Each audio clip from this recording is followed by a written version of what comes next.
on a 24/7 basis. CS Kagwe and the entire team have been working tirelessly to make sure that this COVID-19 is managed and contained.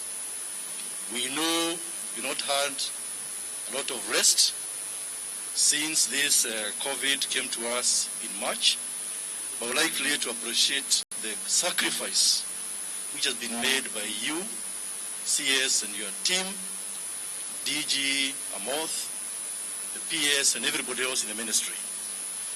The last time we stood here, where we are right now, it was on the 8th of July. We had come here to inspect these facilities, Jomo Kenyatta International Airport, to determine whether it will be ready for the reopening of our airspace. We'd like to commend the Kenya Airports Authority, Kenya Civil Aviation, and the key stakeholder, Kenya Airways, for having facilitated this work to be done to the standard we can see for ourselves. After we came on the 8th of July, we confirmed that indeed Jomo Kenyatta Airport was ready. And then we inspected Moi International in Mombasa, we inspected Kisumu, we inspected Eldoret Airport. And that allowed us to then reopen the airspace, local airspace, on the 15th of July. We came here at Jomo Kenyatta Airport to launch the local flights on the 15th. And we said when we came here on the 15th of July that we came to make sure that the local flights will provide us with a benchmark for the international flights. And we told the staff here, we told KQ, we told the other airlines that they were on test period between 15th of July and today. And I'm delighted to say they did pass the test. That's why today we have launched the international flights. And we started with a busy day because being the first day we thought things would be very quiet. But I'd like to confirm to Kenyans that already this international airport has seen departure of a 787 aircraft to London Heathrow this morning. We've seen a flight to Dubai. We've seen a flight to Addis Ababa, Kigali, and Dakar, Senegal. And we expect arrivals, Kenya Airways flight. We expect British Airways this evening. We expect KLM from Amsterdam and Lufthansa from Frankfurt, Germany. So you can see we started on the right footing, and we are delighted with the development so far. I know you may ask, but let me clarify one thing which is important, Waziri, even before the questions are asked. This morning, I had an extensive discussion with my counterpart in Tanzania, because you recall, and some of you are aware, there was an issue with regard to flights from Tanzania into Kenya. And we wanted to clarify, me and my brother, the Minister for Transport, Engineer Kamwere of Tanzania, that indeed there is no misunderstanding. Kenya has never banned flights from Tanzania. Kenya has never banned travelers from Tanzania. What we have done is to indicate certain health-related protocols of people arriving from various countries. And this is a protocol which is contained in the communique which we gave you on Thursday, and for which we are reviewing in terms of countries which will be coming here and with passengers exempt from quarantine. And so I'd like to confirm we did agree with the Minister for Transport for Tanzania. We shall be making this announcement that indeed we've met by virtual meeting this morning, and we have agreed on all issues, and that advisory which was given by Tanzania Civil Aviation Authority yesterday, we believe by the end of the day it will be reversed with regard to the Kenya Airways flights from here to Tanzania. Thank you very much.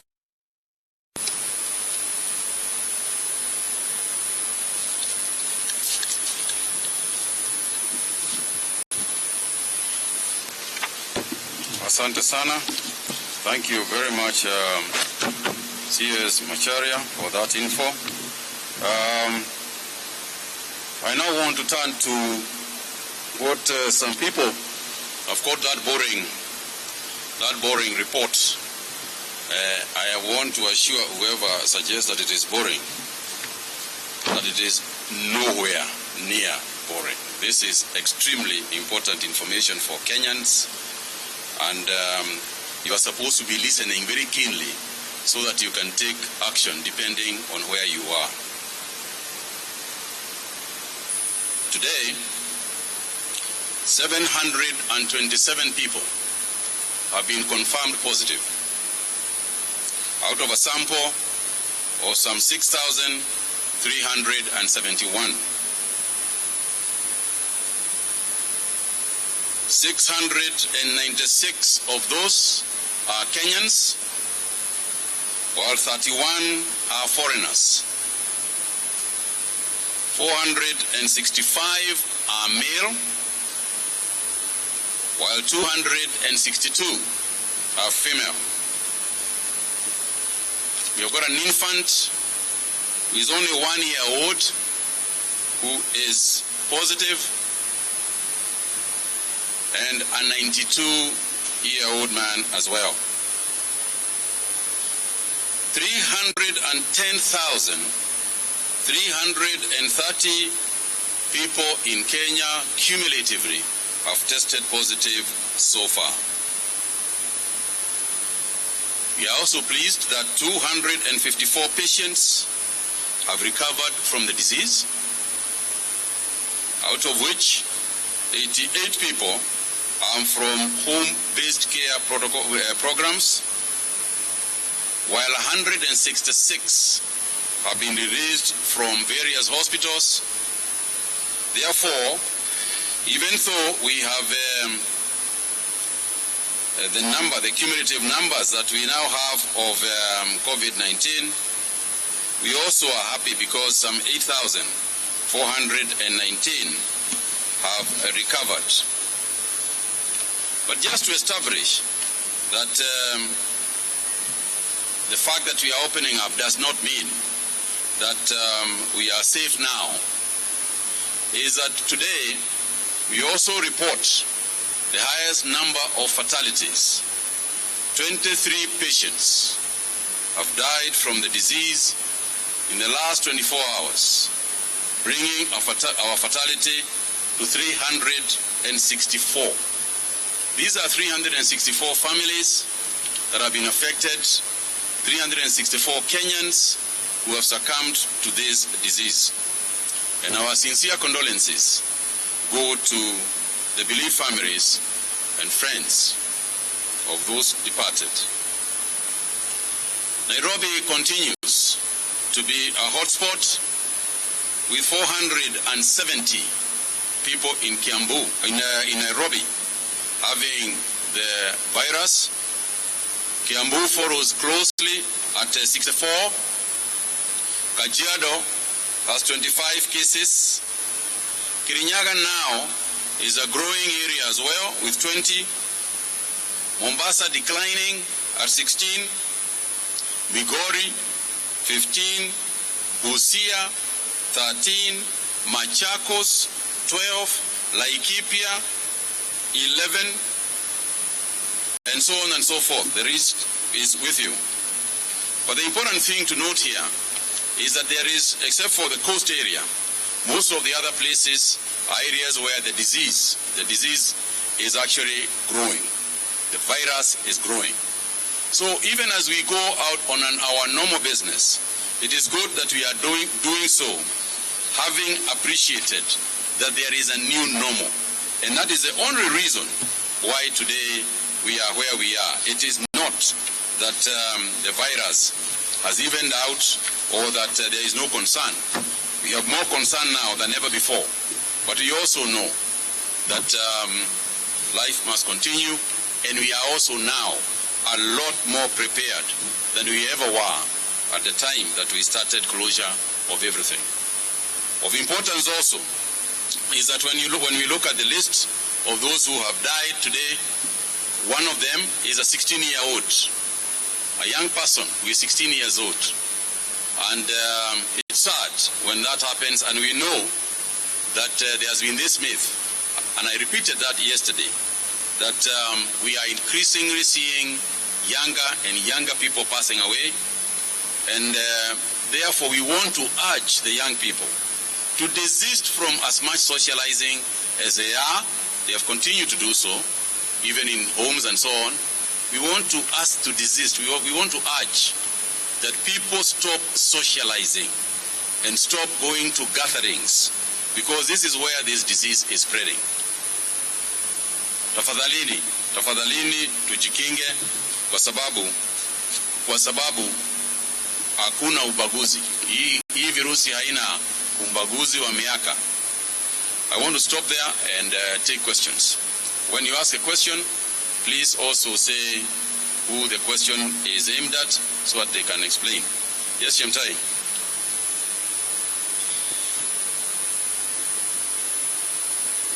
My name is Chemutai Goin from Citizen TV. Just speaking about the number of deaths. Today, 23 deaths. Yesterday, 16. The day before, 14. And the rising number of deaths are also being seen in, like Kiambu County, for instance. Yesterday, 10 were from Kiambu Level 5 Hospital. Could you kindly just tell us, is it about the facility? Is it about the condition of those who passed away? And possibly, are you considering putting in place more stringent measures or special measures for particular counties that are increasingly reporting increased number of positive cases? And a quick second one, from the number of samples that are tested per day, possibly this is to Dr. Amoth, could you kindly tell us whether part of those include the repeat test? For instance, if somebody has tested positive and then needs to do a repeat test after 14 days to confirm whether they're negative, is this also cumulatively included in that total samples tested in a day? Thank you.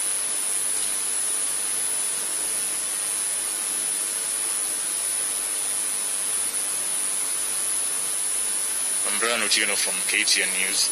There's a person who collapsed and died in Kawangware 3 days ago, and their body has been lying at the Chiromo mortuary since. There's a person who collapsed and died in Kawangware, and their body has been lying at the Chiromo mortuary for the past 3 days. Now, to date, no samples have been taken from their body, as the family claims, and they have tried to seek help at the KNH and another facility. Now, the mortuary's administration is telling them, according to them, that they should just accept that the person died of COVID and accept that their body be wrapped in body bags so that they can be given the body to go and bury it. So can the ministry comment on this?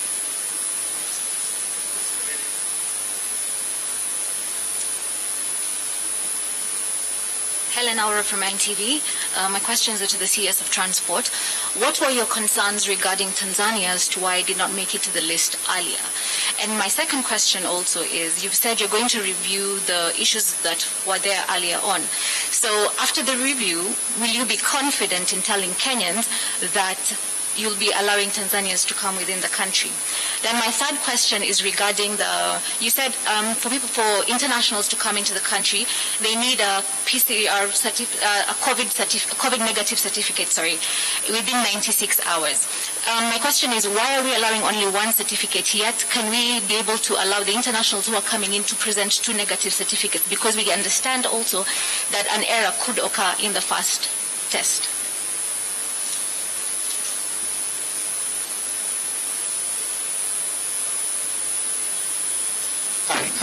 My name is Graham Kajila from The Standard. My question is in regards to the deaths. How do you categorize deaths? If, for example, someone dies from an accident, and when dies from an accident and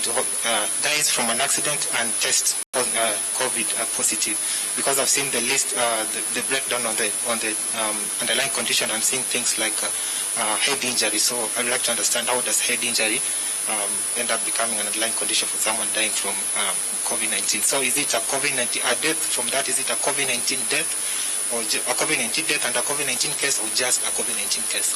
And also on the issue of recoveries, do you have older patients, someone who is 80 or 90 who has recovered from the disease, or what is the range of recovery in terms of old age for patients who test positive for COVID?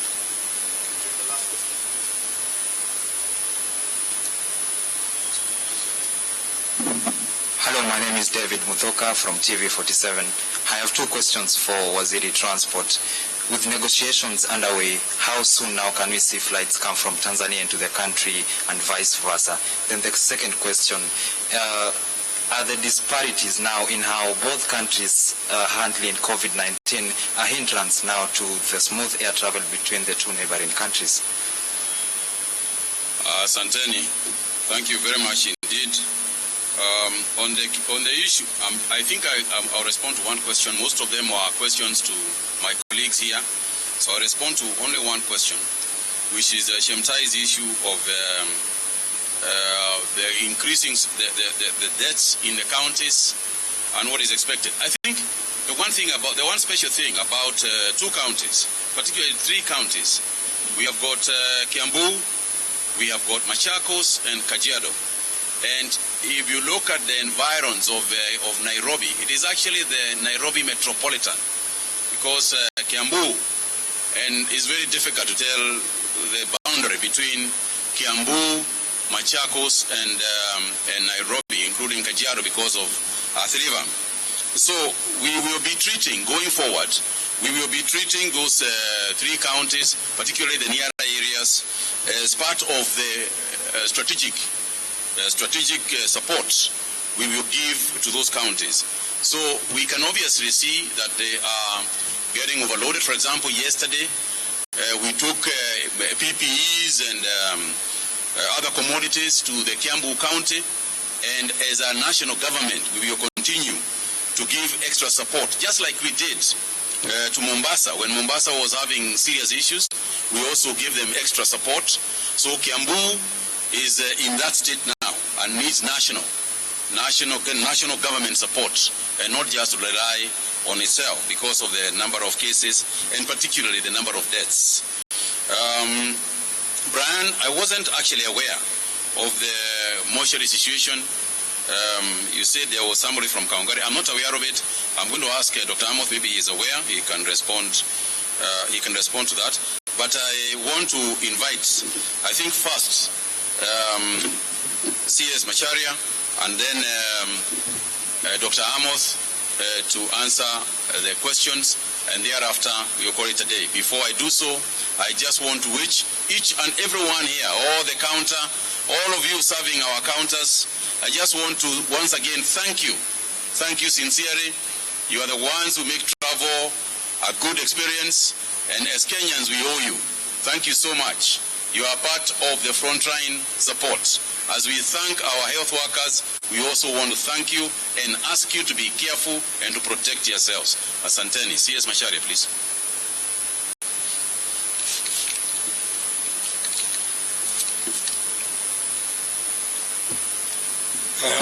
Once again, thank you very much, CS Kagwe. Now, the questions, one of them was from, I think, NTV, young lady from NTV, with regards to the concerns we have, or we had, for Tanzania.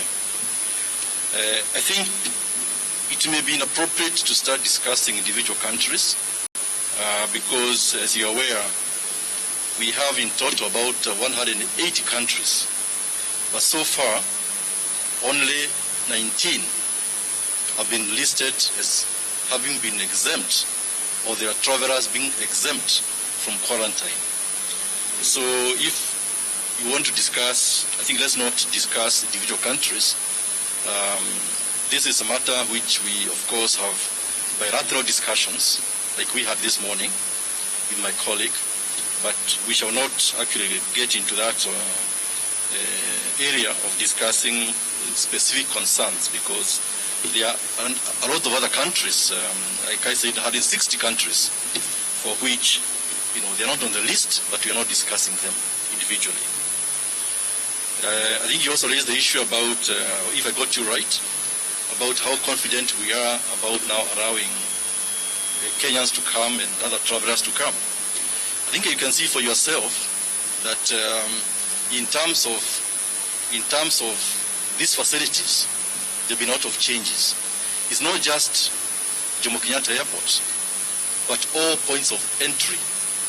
We have made major investments to make sure that we can ensure that passengers, travelers, when they come in, they are safe, and we are safe, us who are living here. I just hope that's the question you wanted to ask.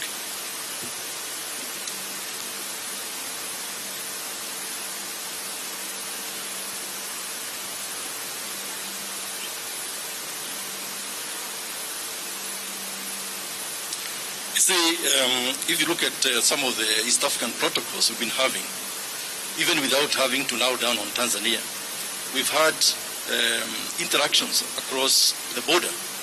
So this is something which, of course, will be improved, having set this date of the 1st of August.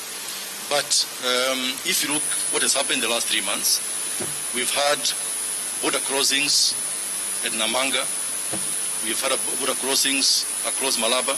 So within East Africa, there have been a lot of actually movement of people. And so what we are saying now is from today, the airspace has been open. And so in addition to large transport, now we shall be having travelers from within the region coming by air. That's what we are saying. We are more confident in terms of the protocols which have been put in place. I think the gentleman asked about how soon shall we have travelers from Tanzania coming in. We are hoping as early as today, because like I said, we managed to clear the issues we had with my colleague, my counterpart in Tanzania. We never stopped those flights. They never stopped our flights. And this very minor issue has been sorted out. And we believe that if not today, by tomorrow, we shall find Kenya Airways, flying again. And of course, in terms of gaps which we have between Kenya and various countries in terms of management of COVID, these are being addressed through the protocols which have been developed through a multi-agency effort between Ministry of Health, Ministry of Transport, Ministry of Foreign Affairs, Ministry of Interior. So if there are gaps between ourselves and any other country with regard to the management of COVID, they are addressed through those detailed protocols to make sure that the risk is mitigated. Thank you. Thank you, CS Kagwe, CS Macharia. I think my question was regarding the deaths from Chemutai, from Kiambu County. Of course, as we get more cases, the deaths, of course, will also increase significantly. However, of importance is that our case fatality ratio or rate has remained at about 1.6, 1.7% against a global average of 4 to 4.5%. One of the contributing factors to the increasing number of deaths, of course, could be patients presenting late to the facilities. For example, the deaths that you have reported today, I know for sure 2 of those deaths were community deaths. These are deaths that happened at household level. And it's important, and listen very carefully, Kenyans, to this information, that you can have a very serious COVID disease condition, but you may not be aware. You would behave normally, but when you reach the hospital, the doctors will quickly usher you into the critical care when they look at your oxygen saturation. So there's something in COVID called happy hypoxia. It means your lungs are not working optimally, but you feel otherwise well. So the message to Kenyans is that if you feel unwell, please seek for healthcare services support. In terms of the tests that we report on a daily basis are individual tests. We don't count the repeat tests. And that is one of the reasons that delays, and we usually have a delay sometimes, so that we can go through the entire line list and remove the repeat tests so that we don't count them as a separate test. So these are individual single tests for a person. Even if you are tested 3 times, we'll only count you once for the report we generate here. The deceased from Kawangware, I was also not aware, and I think the information from the mortuary is not correct. Sudden death, of course, requires investigation, including for COVID-19, and I'll be able to pick this one with my team, surveillance team, so that they can quickly go to Chiromo to be able to pick a posthumous sample before the burial is conducted. That is important because then if you just bury without doing the test, then the family members who could have been exposed will not be able to do contact tracing because we shall have not known the cause of the death. Graham, in terms of how we categorize COVID deaths, countries differ.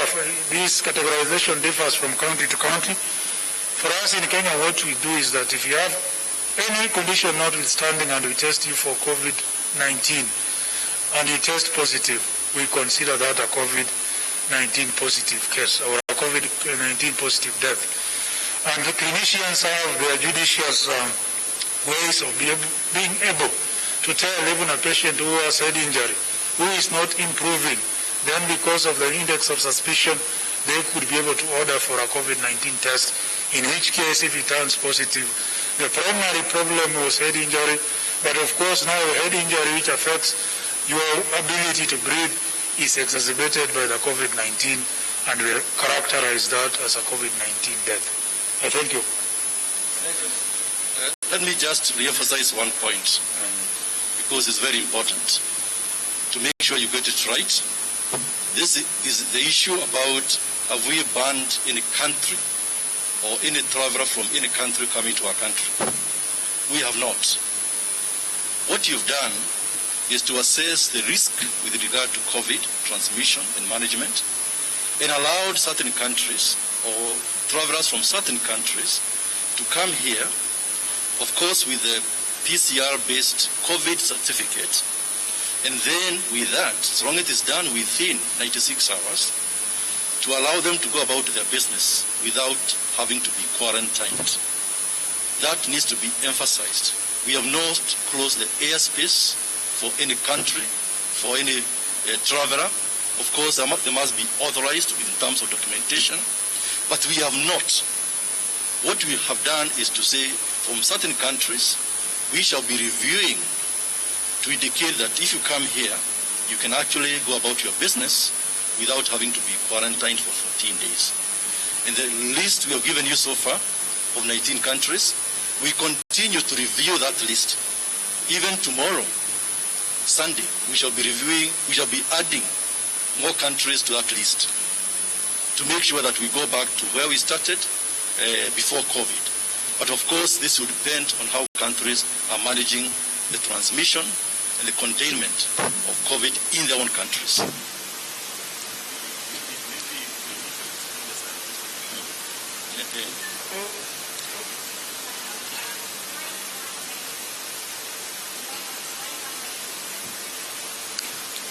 What would the second negative test, what value would it add? It would not add any value. But the science behind this is basically that countries are categorized into three: high-risk countries, medium-risk countries, and low-risk countries. And this is based on the characteristic of transmission of the disease.